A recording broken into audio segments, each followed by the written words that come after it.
Hey guys, hope everyone's keeping well. Yeah, it's been a long time since I've done a video update or a blog post. Just been doing like wee small sort of post updates on Instagram and Facebook. But yeah, the last few weeks have been tough, unexpected. And yeah, I obviously want to do a video update well before now, but I just don't feel like I was in the right sort of headspace. Did not want to end up crying on video. That is not a pleasant sight for anybody. But yeah, it's just after such a high from the last, like what I was saying in the last video update was probably about 3 weeks ago now. After such a high, things went very, very low, very, very quickly. And yeah, so last video update we were told that he wouldn't have to go up for his bloods for a month, which was awesome. You know, they were so happy with how his numbers were doing, and initially I was a bit like, oh, but overjoyed that things were going so well and we didn't have to go up. Also with COVID as well, we didn't really want to be up there too often, but I think that was such a high on that Friday. I done that video, and then Saturday everything just went wrong. In terms of his condition, everything is still fine. We're actually going up this Monday coming to get his bloods done. That's been a month. He's going to get his bloods done. It's been strange not having those numbers, but I'm going to get those bloods checked, and hopefully everything's still going great in that sense with his treatment. But yeah, that was Friday. I posted that video. Then the Saturday, everything's going great. And then coming up to dinner time, I think I had said in a lot of updates that Henry's walking hasn't been that great. He's been very wobbly, wanting us to hold him, holding our hands while we walk around with him, which was kind of like going back a stage with his walking, because he was doing so well, and then whatever was going on, he wasn't really that happy with walking by himself anymore. So we thought it was his ingrown toenail or whatever, but over the last few weeks some more stuff's came to light that sort of maybe explains that. So that Saturday coming up to dinner time, Henry, he was just sitting on the sofa beside me as usual, waiting for dinner, and he wanted off the sofa, so he usually shuffles himself forward, and then I take his hands and help him off the sofa. And he got off the sofa fine, he was on his feet, and by the time I got off the sofa, he had landed on his bum, and he was still holding my hand. It just looked like a normal kind of toddler drop on the bum. His legs sort of went out straight in front of him, as if he was just sitting on the floor. But whatever, at that moment I didn't really understand what had happened, but he was screaming and he would not settle, and he was really tired as well, so I just thought he was overtired. It kind of just scared him a wee bit, so we tried shushing him, and he started dozing off on and off in David's arms, but every time he woke up he was just screaming. So we said, right, we'll take him down to bed and put his pajamas on and just check what's going on. So one of his thighs was a wee bit bigger looking than the other, and his wrist was just like really just didn't look right. So we decided to phone triage just to get their advice up at the Royal. So they said bring him to A&E, but bring him to the Royal. The Ulster's closer to us, but bring him to the Royal because he's more known up there, which is not really, you don't want him being popular in a hospital. But we says, yep, we'll bring him up. This is about 7 o'clock Saturday evening, a few weeks ago. So threw stuff in a bag, put our clothes, we had our pajamas on, so just put our lounge sort of clothes on and drove up. And I was an emotional mess. I was feeling very guilty, and thankfully David decided to take Henry in for me, but sort of looking back, I sort of thought like maybe waiting in the car was probably the worst the worst of the two things, because you were just sort of waiting, sort of guessing what was going on, because still only one of us can go in. And so I was sort of waiting for David to text, and I think they gave him really strong sort of Calpol type thing.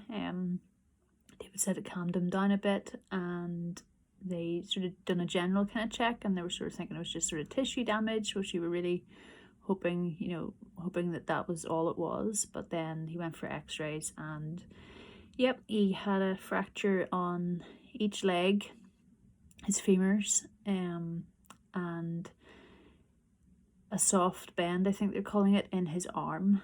So my heart just sank. I was just like, oh my word. And they said he would need to stay in hospital. And they put him splints, like all that sort of stuff sort of went over my head whenever David was saying it, because all I thought about was, oh my word, he's going to be back in hospital. So yeah, so I think that was near, that took us up to probably 11, half 11 at night. So making the decision, I would fly back home and get stuff to stay overnight, and then come back up to let David get home, because we always said I would do the nights, because it just worked best for us. So coming back home and trying to gather and trying to remember, also being exhausted, emotional, trying to remember what to bring up, just packing extra of everything, and just went back up again. And we went, I think we were sent to Beaver ward. We're usually just in haematology because of the nature of this. We were sent to Beaver ward because of the CPE he still has, which is like an infectious disease or something as they class it. So but I remember, I'll never forget going into A&E and seeing Henry's legs and these splints and an arm cast on, and I just broke down. I was just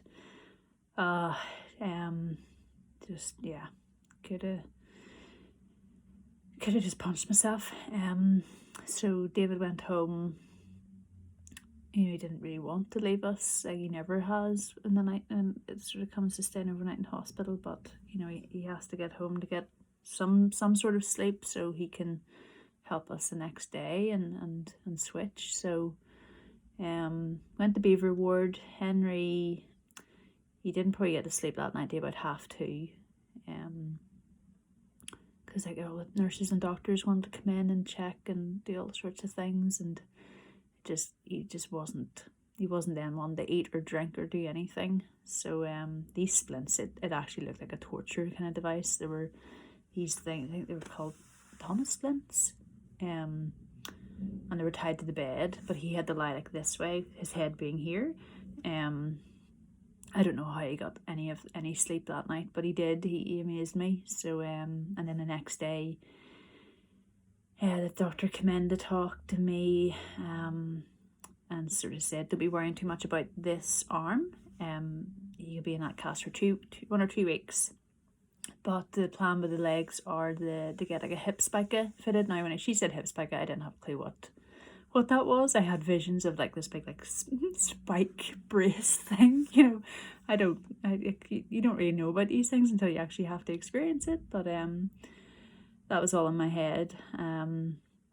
She said ideally they would keep Henry in the splints for a week, but because of COVID and his treatment and the risks, she would then, this is a Sunday, she would then, she wants to fit the hip spica tomorrow, which was the Monday morning, and that had to be fitted in theatre because he is not allowed to move at all when getting that fitted. So that was the plan. She says they would, before the hip spica, they would prefer to have the splints on for a week, just to help the bones initially knit together a wee bit. But she said because of the circumstances, they would have to do it straight away. But the risk of that would be slight deformity in his bone. But she didn't seem too concerned about that. So then I reluctantly sort of left the hospital to go home. David was with him. They moved to Barber ward, because they're more experts with that kind of, with the leg fractures and the splints and stuff like that. So we moved to Barber ward on the Sunday. I came back that night. Henry slept fine that night. He amazed me again. And he was on regular paracetamol to help with any pain or leg spasms he was getting because of these splints. But then Monday morning came, in my head I was thinking, right, he's going to get the hip spica on today. And she said if he got it on that Monday morning, we would get to go home the Monday night. But everything changed and he wasn't having any wet nappies. I would assume because of the angle he was lying and the fact he wasn't drinking too much because he was so just dishevelled and just like out of sorts, and just exhausted. So he wasn't having any wet nappies, and they were a wee bit concerned about that. And they sort of looked, and his bladder was sort of sitting up a good bit. So they were saying, and also these splints, there was a risk of like pressure sores because the bars were like right round the tops of his thighs, like right behind and stuff. So risk of pressure sores. But I was sort of thinking maybe the pressure of that had affected the actual, like, he couldn't pee, you know. So loads of other people came in that morning and they were saying to me that they would have to fit a catheter to fix that problem first. So dear help him, like 7 o'clock in the morning, they then tried to, first they tried to take blood and then they tried to fit this catheter. And it was honestly like, okay, we've been through cancer treatment and stuff with him, but this is hideous to witness. He was in a lot of pain and they were unsuccessful at putting the catheter in. So they said they would have to take him to theatre to get the catheter done. So he then went to theatre later that morning to get the catheter in, and they were going to swab the exit side of his line, the Hickman line, and redo that dressing. And we sort of wanted all along for him to get a new NG tube in because hasn't been changed since the end of last year. So I thought may as well do all that while he's under anaesthetic. So they've done all that for us, which was great. So but still we're not allowed to go to theatre with him. So it was the heartbreaking moment of him being wheeled away and me not being able to go with him. Even when he reaches and says mama and is crying, it just breaks you. So already riddled with guilt, I was just sitting in the wardroom waiting for him while he was in theatre, not really knowing how long he'd be away for. And the nurse specialist Sinead and our consultant Bethany came to visit, and honestly that was the best thing.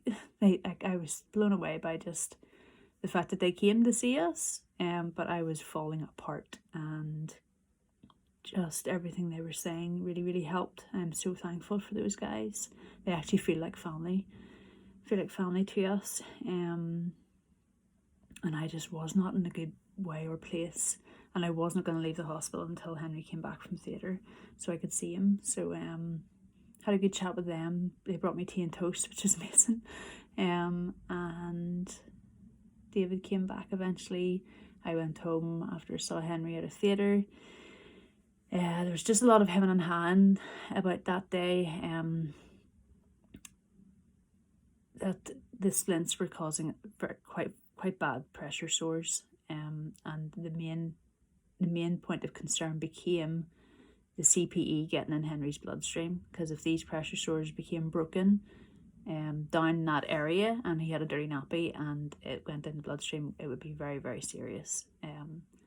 So that became the top concern. So they then decided to, there's a lot of conversations that day, a lot of things to discuss, and they stayed in hospital in Barbara Ward that Monday night, and on Tuesday they made the decision to fit the hip spica.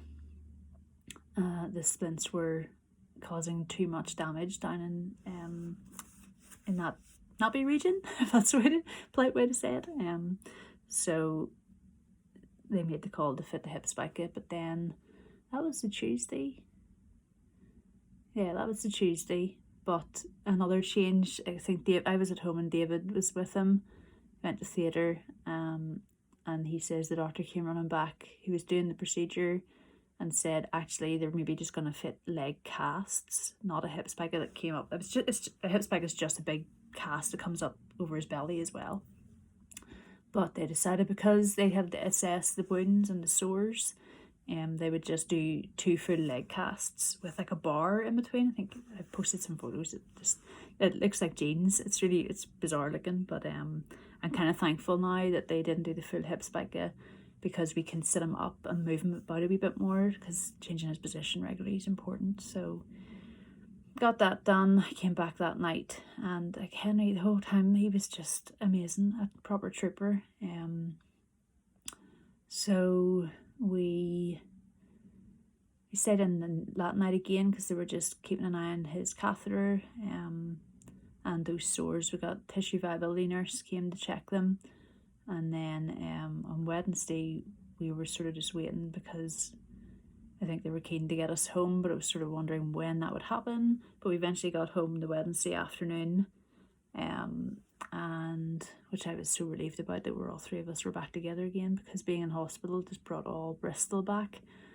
And then the guilt of a lot of stuff sort of resurfaced that I hadn't dealt with.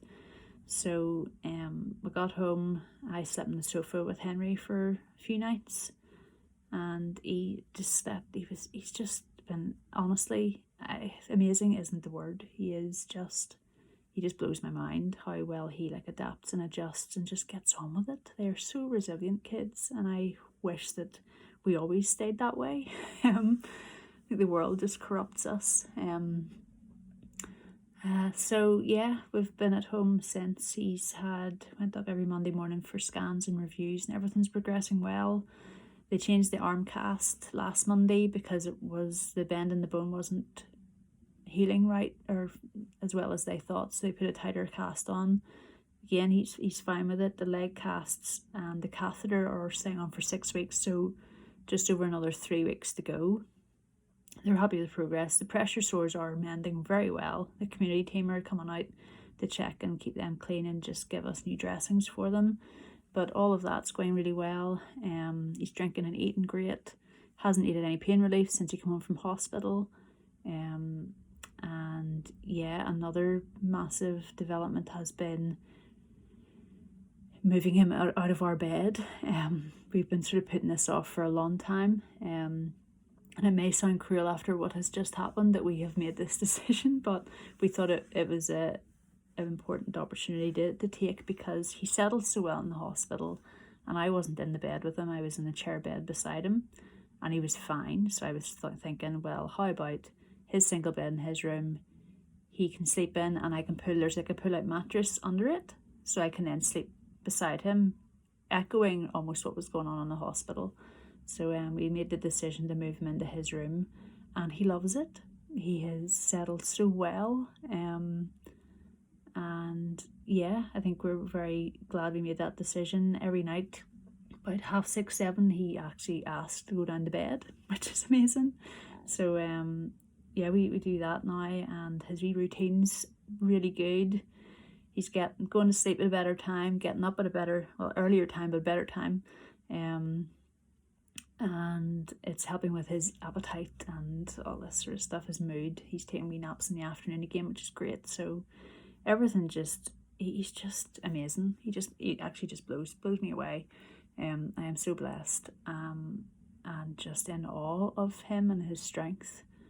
After all he's went through, this is not what he needed. And yeah, I've mentioned the guilt. I still feel a bit of guilt. It's actually surfaced a lot of guilt that I've had since. And I'm just being really honest with this, and by no means is it, and through this last year, I've sort of realised it's okay to not be okay, and it's so important to talk about it.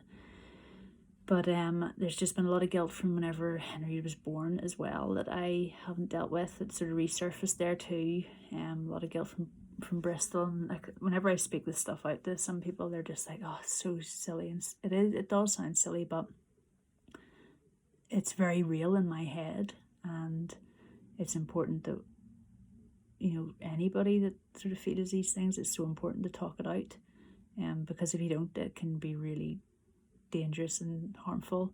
and I don't want to carry that anymore. I don't want it affecting mine and Henry's relationship, or me and David, or anything like that. So I think I made a decision to talk to the psychologist sometime soon about it all. The one that was, I think there's one appointed to us throughout all this treatment anyway. So I made the decision to get a few conversations with them. I just want to deal with it and let it go.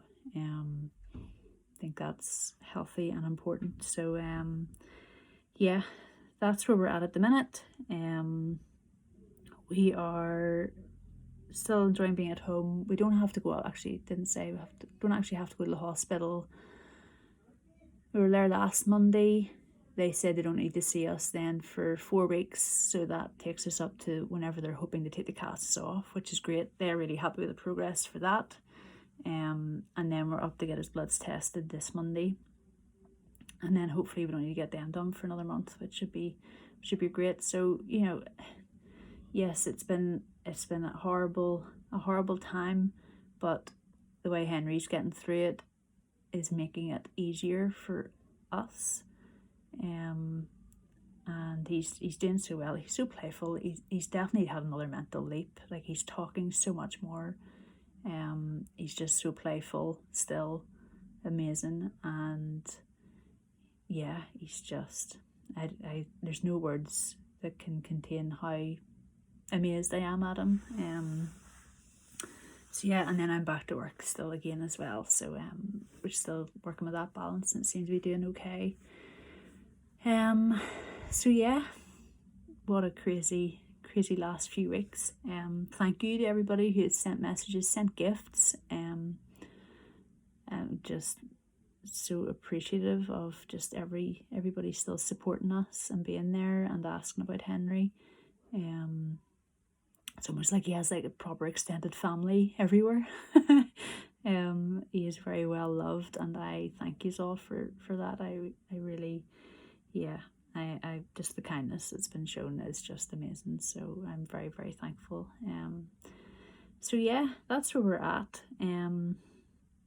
So yeah, keep praying for that these bones heal. Like, I was sort of saying to a few people, I'm thankful that, as much as I didn't want this to happen, I'm thankful that he was admitted to hospital for this. Like, bones can mend. I'm just glad it wasn't anything to do with his underlying condition, because it would be harder to treat. So all of that's still going well. Another just over 3 weeks, and hopefully the cast and the catheter will come out and all will be fine. But it has brought to light that his bones are quite thin and weak, so they're gonna think of a different treatment, or another treatment to start to help with that, and then he should start seeing the physio a lot more. So yeah, we'll see what the plan is on Monday with that. But yeah, I really wanted to give an update. I was aware I had kept putting it off, so I wanted to keep you updated with what had happened and where we're at now. And yes, I will let you know this week about his bloods and stuff like that, if there's anything else that comes back from that, and what the plan is going forward about his bones. So yeah, in the meantime, please keep praying, and I will keep you updated as much as I can. And yeah, I hope you're all safe and well. Oh, another thing, I got my COVID jab finally. So last weekend I was feeling pretty rough. At the start of last week. So I got AstraZeneca, and my second one's the end of May. So a good bit more protection, which I'm very thankful for. So yeah, I'm feeling fine again now. So hopefully my second dose doesn't wipe me out quite the same. But yeah, so that was another good news. But yeah, so that's where we're at. I'm well aware I've been rambling for a good while, but that was a big update, and yeah, I'll keep you posted this week if there's anything else. And in the meantime, I'll post any photos and stuff like that, and let you know how we're doing. But yeah, thanks so much for your messages, and I will speak to you sometime this week. Okay, take care, bye.